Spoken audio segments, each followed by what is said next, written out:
I'm Dana Jacobson from CBS Saturday Morning. Welcome to The Dish. Spices and herbs take center stage in today's featured dishes as we explore Indian cuisine in the U.S. We'll take you to a New York restaurant, introducing diners to lesser-known Indian street food, and grab takeout from an unexpected spot, a truck stop along a Wyoming highway. But first, Michelle Miller meets a pastry chef turned restaurateur whose delectable sweets and savory treats set apart her eatery in New York City's Seaport District. We start at the end. Mithai is Indian confections. Dishing about desserts and the finely crafted masterpieces of pastry chef turned restaurateur Surbi Sani. Tastes like peanut butter, right? Mm-hmm. But it's chickpea flour. Wow, it has like a little smoky consistency. Some of these sweets are made with condensed milk, others with lentil or nut flour. And a lot of these have been like part of my childhood, and every one of those sweets that we have in our boxes has a story to tell. Bite-sized memories and other delights featured at Tagmo, the restaurant Sani opened during the pandemic. All inspired by her homeland, India, and the father whose footsteps she'd hoped to follow. My dad is an artist, and I wanted to be an artist. I didn't get into an art school. I got into hotel management, and my dad was like, well, you can always be a chef. He's like, food is an art. And then this was the year 1992. It was unheard of. When I started working in 95 in hotels in India, there were maybe a total of 10 women chefs in the entire Delhi.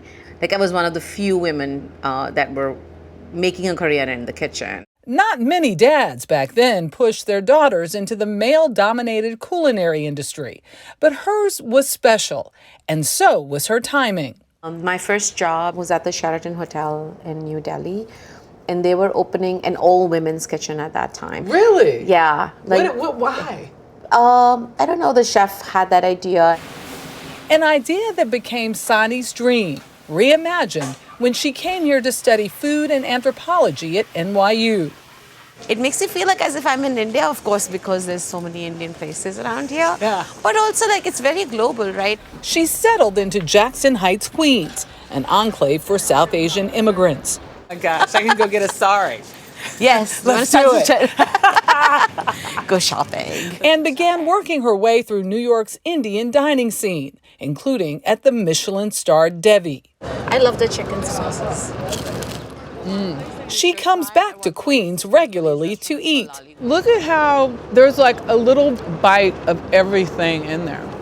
And grocery shop at Patel Brothers. So if you want essence of India, you come to a store like this. You definitely should. A slice of home that helps source her restaurant. What is this? This is chickpea flour. What is ghee? Basically clarified butter. It doesn't have any sort of additives. In some ways it's pure fat, but it's actually good for you. Okay. That's what they tell you. That's what they say. I will take your word for it. Every nut and every seed you can imagine, it's here. It's pretty amazing, right? God, Punjabi mix. Oh, that's like a mouth cleanser. Oh. Okay, I'm gonna get this. It's Sani's bi-monthly routine, going between her old digs and Lower Manhattan's South Street Seaport, home to her restaurant, named for the Bhutanese word for tigress. Sani is a proud queer chef, creating opportunity and space, just like her very first experience in that all-women's kitchen in New Delhi, nearly 3 decades ago. I also wanted to bring that sensibility of eating on the table. Just kind of have a conversation of who are the homemakers, what's the real recipes, how have we been eating as Indians, and how is that like evolving through the centuries, and where are we today?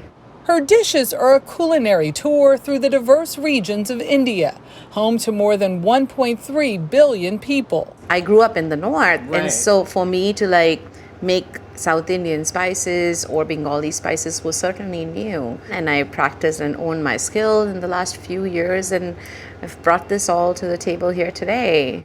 Like Kata Meeta Chata.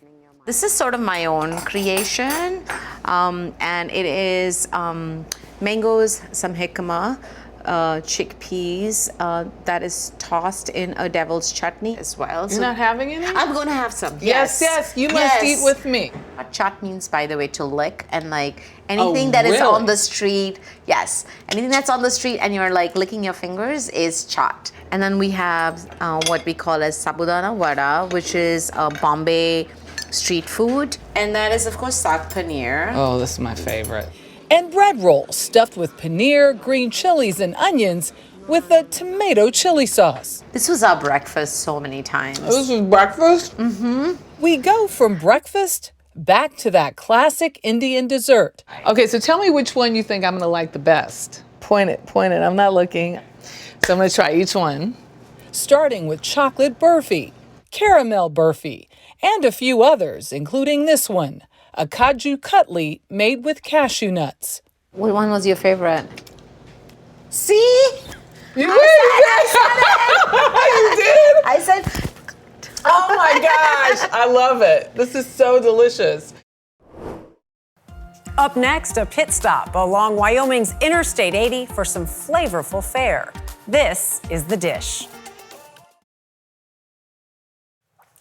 Laramie, Wyoming might not be top of mind when thinking about Indian cuisine, but rest assured, the authentic flavors keep people coming back for more. Here's Jim Axelrod. Hello. What do you suggest? Behind this hole in the wall, at this hole in the wall in Laramie, Wyoming, is a you-won't-believe-it situation from the world of truck stop cuisine. If you'd bet me, I would have bet $100 there'd be no decent food of any kind in here. Yeah, well, she would have lost that bet.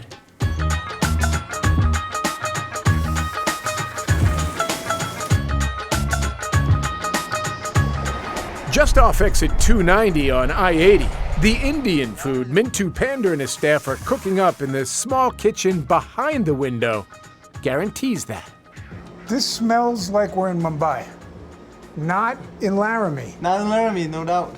Just a few feet away from the motor oil, the military hats, the trucker shirts. You can smell That's it a off. very familiar smell for Indian food. That's it. That's what Our that is. storage shelves full of turmeric, coriander, and other spices maybe you haven't heard of. This is a leaf. It's called kasuri methi. I mean, if you start putting this on, you will not eat anything without it. There's a rice steamer with no off switch, an always full pot of chai, and the soul of any Indian kitchen, a clay oven, the tandoor. The tandoor, the flavor goes in the meat, not out of the meat. Like if you put on a grill, everything kind of drips down. This way the heat is all around. It's surrounded by the heat. When Pander bought this truck stop in 2014, it came with a griddle for hot dogs and hamburgers. That's all you need? That's all I need. All right, thanks, man. But figuring truckers could get those up and down I-80, he went with a menu they wouldn't find anywhere else. Did they ever come in and say, all you got's Indian food, and I want meatloaf, I want a hamburger, I want a strip steak? So then we tell them, hey, try this. You're gonna have that on the next stop anyway. Just mild spicy, not so really spicy. 99 out of 100, they would call again, hey, I want something what I ate last time. That stuff was delicious. I want that meal. I don't know what it was named, but this guy, he gave it to me. I think it's number 29. You have all this today or what? Good. Yeah? From cross-country truckers, I don't know how to rate it, you know. 1 to 10. I mean, I'd say it's probably, good 9. I mean. How's it going? to locals like Sheriff's Deputy Bill Yates. If this is the area I'm patrolling, I know where I'm going to stop to eat lunch. Mintu's food has been a hit. Deputy Yates is partial to both the yellow curry and the broader field of vision that comes with it. It's bringing the world here rather than keeping our world small. Strictly speaking, the restaurant accounts for a small part of Mintu's revenue. But that's not how Mintu speaks or thinks. I would say 5 to 10% at the most, 10%. So why bother? This is not a whole picture of the food. The people come in, get fuel, other stuff. So they would come in and spend $500-600 in fuel because they know they can get their meal they desire from last 800 miles here. He's opened another spot in Nebraska and a third in New Mexico. Turns out there's some money in all these smells and tastes, especially with the changing face of trucking, since nearly 19% of long-haul truck drivers in America are now immigrants. No surprise for you that you can recreate all that stuff in the middle of a truck stop on I-80? Well, that was the plan, so we succeeded. All it took was for Mintu Pander to trust his gut and those of hungry truckers driving by. Most Indian food in America is adapted from recipes native to the country's northwestern corner. But at Dhamaka, a restaurant on New York City's Lower East Side, patrons can sample dishes from regions throughout the diverse nation. Michelle Miller sat down with the restaurant's owner and chef and got a taste. On the Lower East Side of Manhattan, the hot ticket in town is a table in this corner of the historic Essex Market. Not even owner Ronnie Mazumdar and chef Chintan Padya We have a policy where I can't take a reservation. can maneuver a last-minute reservation here. I can book a month in advance. I can put a request in for a month in advance and get it like a normal person. Yeah. But I cannot walk in a day before and say that I need a table tomorrow. I can't. So basically, this is my shot. Yeah.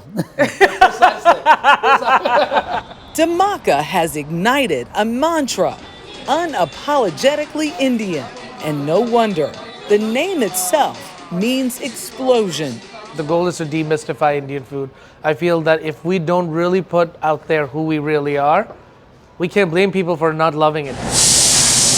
In bringing their restaurant to life, the duo keep to their roles. I'm the business side of it, he's a chef. He cooks when we want to scare away people. That's the only time the guy cooks.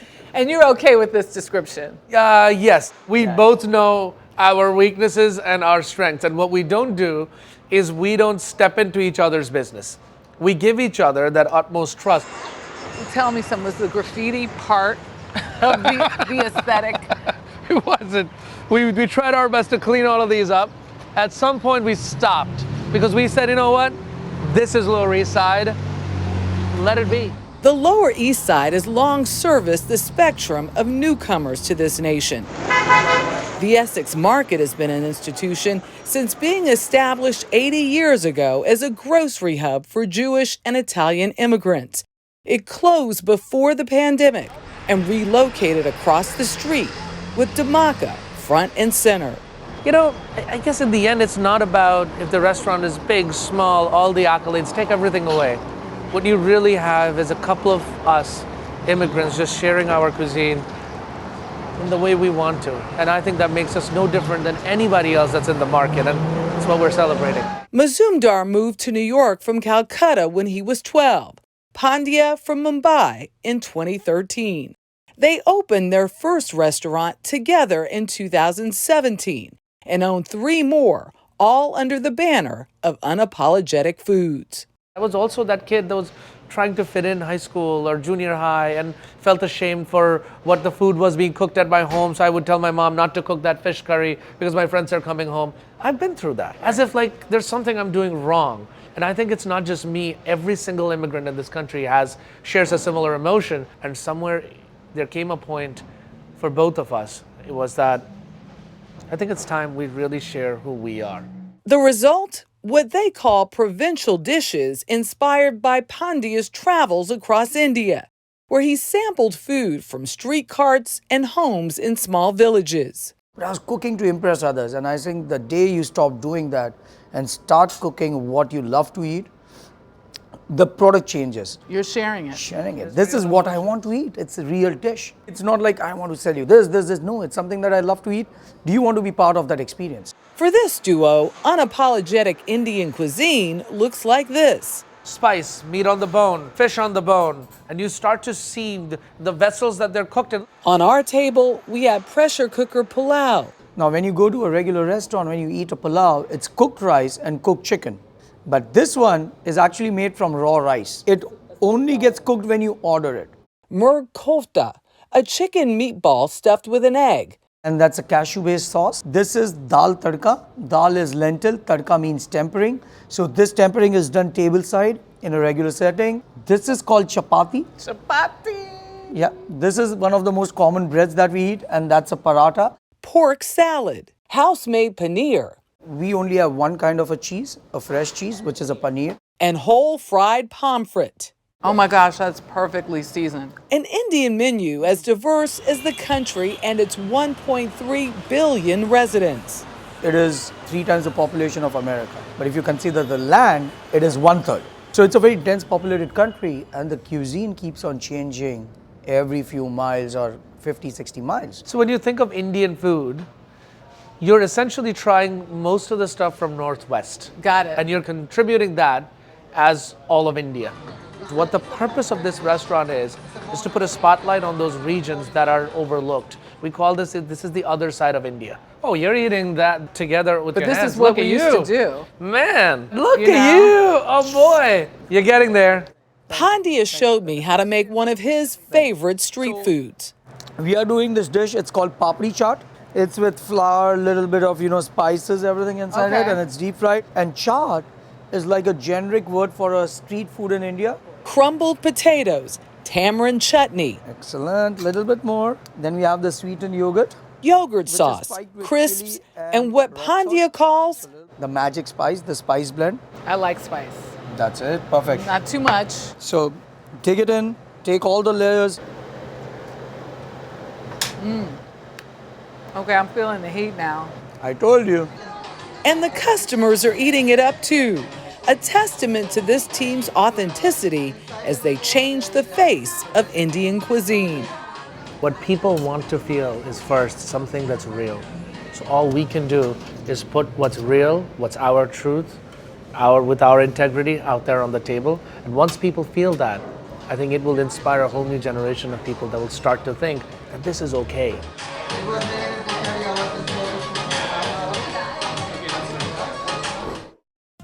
After the break, how one Indian chef helped feed his home country during the pandemic.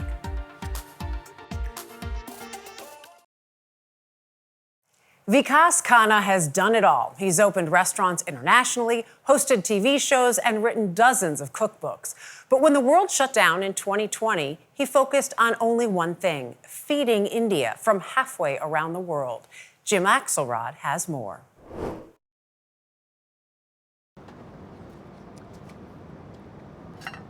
In a makeshift kitchen on the terrace of a New York City apartment, these are one of the most interesting peppercorns in the world. Chef Vikas Khanna's attention to detail is on full display, as is his trademark drive to get things right. So how many versions of this dish did you go through in development? 7 in seasonings, 11 in terms of plating.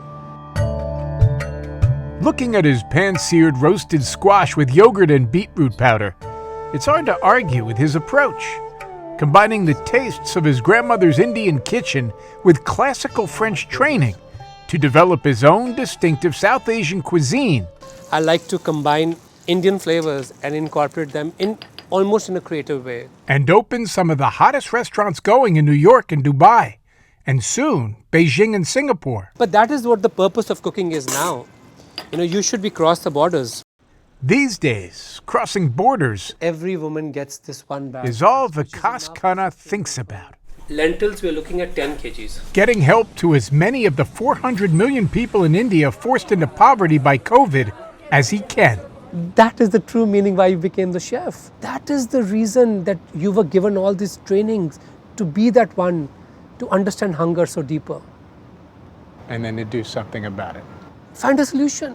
There is always a solution. Chef Vikas! Leveraging his fame back home as a Michelin-starred chef, author, film director, and entrepreneur, Vikas started Feed India. Did you have any idea the size of the undertaking when you got started? Do you think, Jim, anyone could envision the magnitude of this pandemic in the beginning? He's assembled a coalition of food producers, distributors, even bureaucrats. So they came on board. There was no financial transaction. Okay, what do you want? We want 100,000 kgs of rice. Okay, sir, it's coming here. And from half a world away, Amritsar is right on the border of India and Pakistan. mobilized an army. I put satellite kitchens together in 6 hours And we had the food on the trucks in 8 hours. Thank you. Feed India has provided 50 million meals so far. 50 million meals. 50. It's an extraordinary number. They're served in shelters, orphanages, and from gas stations on roads where people are walking to work. You are 7,000 miles from where you grew up. It's 9.5 hours time difference. How can you manage the logistics when you're so far away? This is my mission, and I am not moving my eyes off anything. The lentils were done very creatively. For now, Khanna has put all the other parts of his cooking empire on hold, with the voice of his mother always in his ear. Everything you ever sold or got your awards, everything belongs to every single person in this country. You just took it and you served it to the world. So don't give me this excuse that this is not your problem. So your mom was reminding you you have an obligation to do Duty. this. She said this is your duty to feed India. That is the word where Feed India comes from. He is seeking to nourish on a grander scale, filling the stomachs of millions in India, as well as his own soul here in New York. You've written dozens of cookbooks, cooked for presidents. You've produced a movie. Where does this effort rank for you in terms of satisfaction? Number one. For more stories like these and live coverage of breaking news 24/7, stream us right here on CBS News. I'm Dana Jacobson. We'll see you next time for another helping of The Dish.